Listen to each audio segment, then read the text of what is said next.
Why would anybody follow God when God's not making life better for them? Well, let's talk about it on this week's episode of Journey at Home.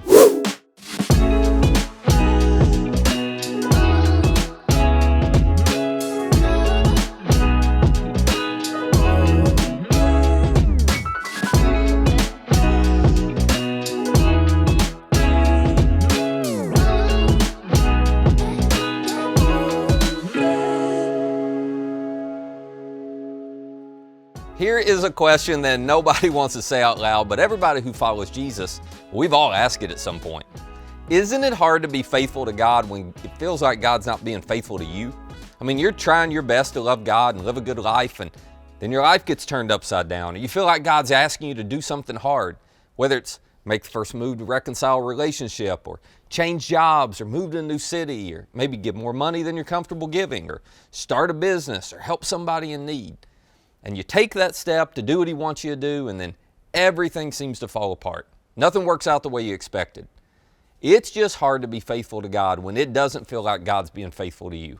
But we have all seen people who made the seemingly irrational decision to keep trusting God, even when it seemed like God wasn't acting very trustworthy. And we can't help but admire those people, can we? You've watched it. They lost a child to cancer, but instead of turning on God, they turned toward Him. Or they did what they thought God was asking them to do, and they lost everything, but they kept right on trusting Him anyway. That's what big faith or big trust in God looks like, by the way. It's not the kind of faith that gets all the answered prayers and miracle moments. No, big faith is the kind of faith that doesn't get what they're hoping for and praying for, but they keep following God anyway. So what is their secret? How do people do that? Well, this is week 2 of our series, The Life and Times of Joe Jacobson, and the answers to all those questions are found in the story of a young man who from 17 to his late 30s, well, he experienced more extremes than we'll ever experience. Joseph's circumstances were worse than yours or mine. Joseph was wealthier than we'll ever be. Joseph had a level of power and opportunity for payback and revenge that we'll never have. His life is a blueprint for how to have faith and trust in God that allows you to face the worst of circumstances and keep on trusting. And the secret to doing that's found in this question. It's at the heart of our series. What would someone like you do who was confident God was with them? What would somebody in your current circumstances do if they had no doubt God was going to be by their side? So think about it. What would a senior in high school who maybe just discovered they can't get into their first pick for college, what would they do? Or what would somebody recovering from an addiction do? Or what would somebody whose life is good and they're set financially, what would they do if they were confident God was with them? What about somebody like you? What would you in your current circumstances do if you were confident God was with you? See, Joseph's life is a test and a testament to the power of that question. Joseph was the son of Jacob, who was the son of Isaac, who was the son of Abraham. You probably heard of him. And at 17 years old, Joseph had a couple of issues going against him. One, he was a tattletale who got his older brothers into trouble all the time. And 2, Joseph was his daddy's favorite son. So when God gives Joseph 2 dreams that seem to indicate, hey, one day in the future you're going to rule over your family, well, Joseph can't help but tell everybody, including his brothers, which just stoked the flames of jealousy and the hatred that his brothers already felt toward him. So when his dad one day sends him off on a trip to see if his brothers are doing a good job of shepherding the sheep, well, his brothers seize their opportunity. At first, they plot to kill him. Eventually, they realize they can sell him as a slave, fake his death, and just come out richer for it, so that's what they do. And Joseph is taken by Midianites down to Egypt, where he's sold to a man named Potiphar, who's captain of the Egyptian guard. And we left the story in the last episode considering this strange statement that's found in Genesis 39. It says, the Lord, He was with Joseph, so that he prospered, and he lived in the house of his Egyptian master. But that is not how it's supposed to work, is it? I mean, if God's with you, then good things happen to good people, bad things happen to bad people. But that's not what happened in the story. The story tells us that when Joseph's master saw that the Lord was with him, that the Lord gave him success in everything they did, well, Joseph found favor in his master's eyes, and he became his attendant, and Potiphar put him in charge of his entire household. He entrusted to his care everything that he owned. So apparently, instead of trying to escape, go home, instead of just giving minimal effort because he'd been mistreated, instead of rebelling against God and his Egyptian master, Joseph did something unusual. He continued to give his best effort even when there was no hope of a reward for him. He was responsible in the face of circumstances that would make irresponsibility incredibly appealing. I mean, how can you walk through a valley that deep and not lose faith, not be shaken, not let fear control you? Well, you do what anyone would do who was confident God was with them. And because Joseph did that, God gave him his freedom. Nope, that's not how the story goes, actually. Because Joseph did that, the story says from the time he put him in charge of his household and all that he owned, the Lord blessed, get this, the household of the Egyptian because of Joseph. The blessing of the Lord was on everything that Potiphar had, both in the house and in the field. Now, can you imagine how frustrating that had to have been? You know, Joseph was thinking, hey God, I just love that you're blessing this Egyptian because of me, but how about you bless me because of me? You know, after all, he doesn't even believe in you. Which raises a really great question. Why wouldn't God make sure good things happen to good people and bad things happen to bad people? I mean, that just seems fair. But, well, you already know life isn't fair. Anyway, back to the story.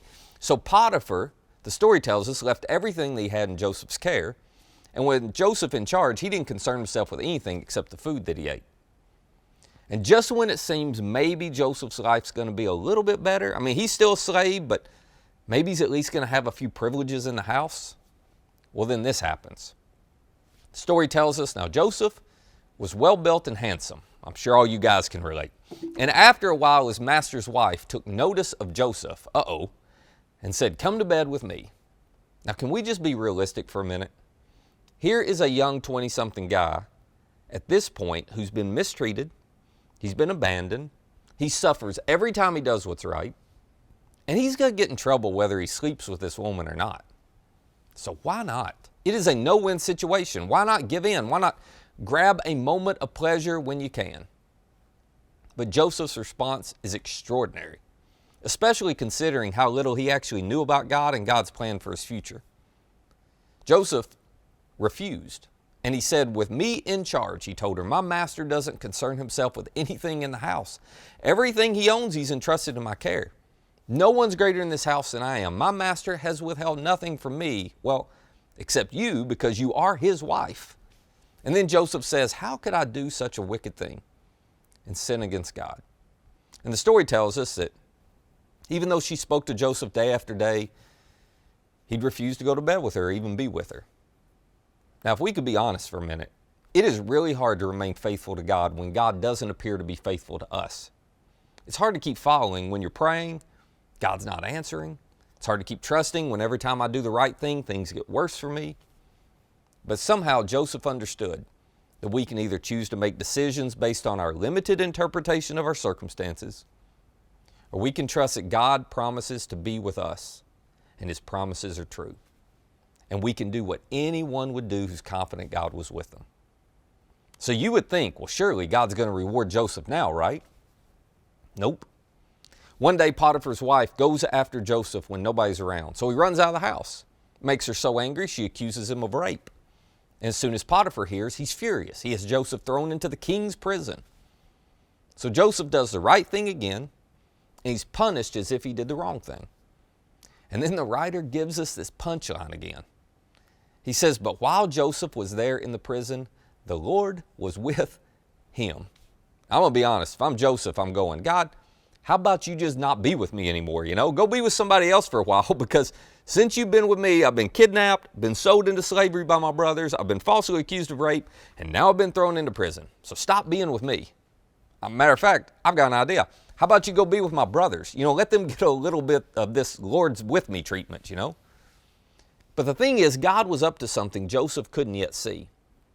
And the story tells us that God showed Joseph kindness, and he granted him favor in the eyes of the prison warden. This is just hilarious. I got to tell you, I do not want to have favor with the prison warden. I don't even want to know the prison warden. Nobody says, oh my gosh, God's blessed me so much. The prison warden and I, we have got a great relationship. I mean, you don't want to be in that situation, do you? But while he was there in prison, Joseph continued to choose to do what anyone would do who was confident God was with him.